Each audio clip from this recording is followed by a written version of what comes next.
Halo, perkenalkan namaku Nani Nihaya. Aku seorang ibu rumah tangga biasa dengan memiliki 3 anak. Aku sekarang mau cerita kejadian di waktu tahun 2012 ketika aku masih memiliki 2 anak perempuan, dua-duanya anak perempuan, yang satu sekitar 5 tahun dan adiknya itu bayi lah beberapa bulan gitu.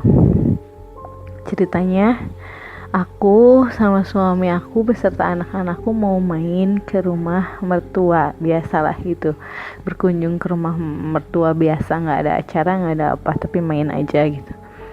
Dan kebetulan waktu itu lagi musim hujan, kita nggak punya jas hujan dan nggak punya payung, main aja gitu, emang udah biasa seperti itu. Ketika kita udah nyampe di rumah mertua, udah lama ngobrol gitu, main, lalu turunlah hujan deras gitu, sehingga kita nggak bisa buru-buru pulang.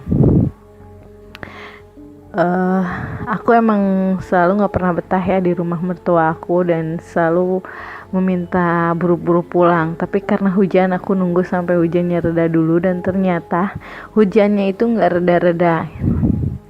Lalu sekitar 4:30 hujannya udah mulai menyurut, tapi masih hujan gitu, gerimis. Lalu aku minta pulang sama suami aku, dan mertua aku melarangnya, udah mending nginep aja katanya di rumah gitu. Kasihan anak hujan, tapi aku pengen pulang, maksa sama suami aku pengen pulang, pokoknya aku pengen pulang sekarang.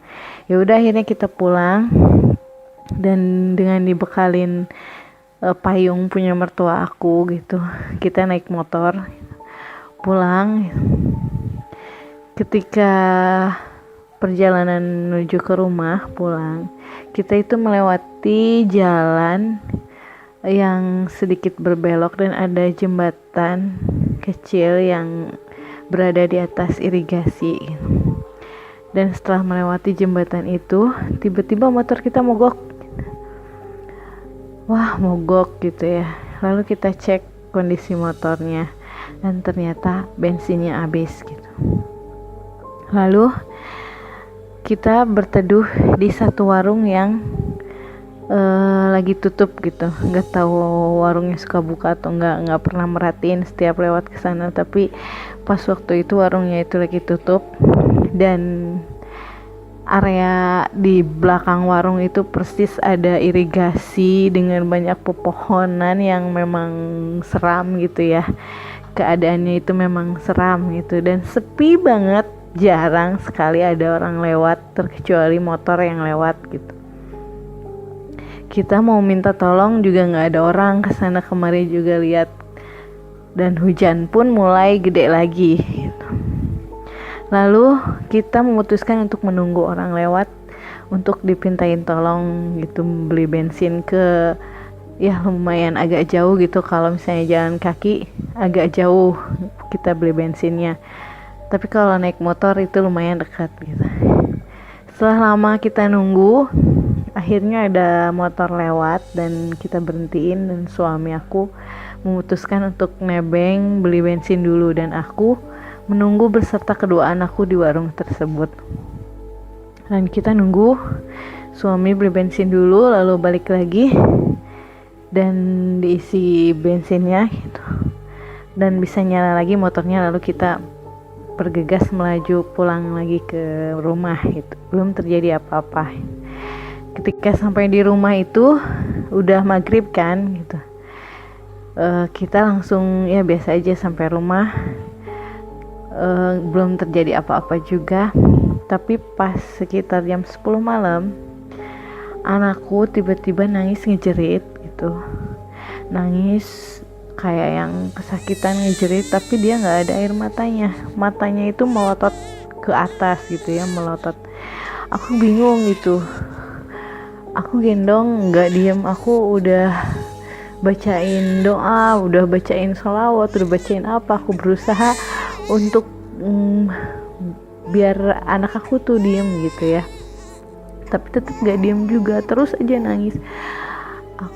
Aku melihat ke arah suamiku ketika aku melihat tiba-tiba, maksudnya ketika aku saling berpandangan sama suamiku, tiba-tiba lampu mendadak redup gitu, kayak yang kalau dalam bahasa Sunda itu spaneng gitu ya. Jadi nggak mati lampu tapi redup si lampunya itu. Kaget, dari situ kaget, lalu sontak langsung terdengar dari arah kamar mandi. Jadi kan kamar aku tuh deket kamar mandi ya. Dari arah kamar mandi terdengar suara perempuan yang menyanyikan lagu Sunda gitu, kayak kawih gitu, tembang entah apalah itu, aku juga nggak ngerti bahasanya, tapi bahasa Sunda gitu. Dari situ aku kaget sama suami aku kan, takut, kaget, campur aduk pokoknya perasaannya, bingung terus kita mau ngapain. Sambil berpegangan tangan aku keingetan gitu, aku mau nelpon bapakku. Lalu aku ambil handphone, aku telepon dalam keadaan itu anak aku masih nangis terus dan suara nyanyian itu masih terdengar ya. Aku telepon bapakku, lalu aku suruh mereka untuk ya ayah sama ibuku langsung datang ke rumah gitu, kebetulan rumahnya dekat. Nah, ketika mereka lagi berjalan ke rumah aku, suara nyanyian itu memang sudah nggak terdengar, tapi anakku masih nangis dan lampu masih redup gitu ya. Lalu ayah ibuku tiba di rumah dan ayahku langsung gendong anakku yang nangis, langsung dikasih baca-bacaan doa gitulah ya.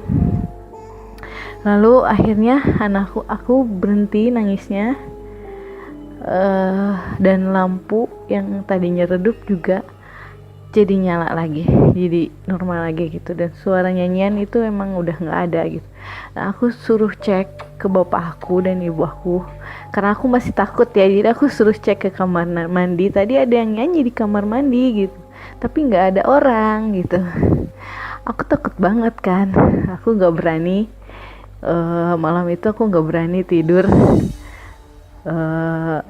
tanpa orang tuaku menginap di rumah. Jadi aku suruh orang tuaku nginep di rumah. Nah, itu pengalaman aku ya, dan menurut aku itu horor banget, takut banget.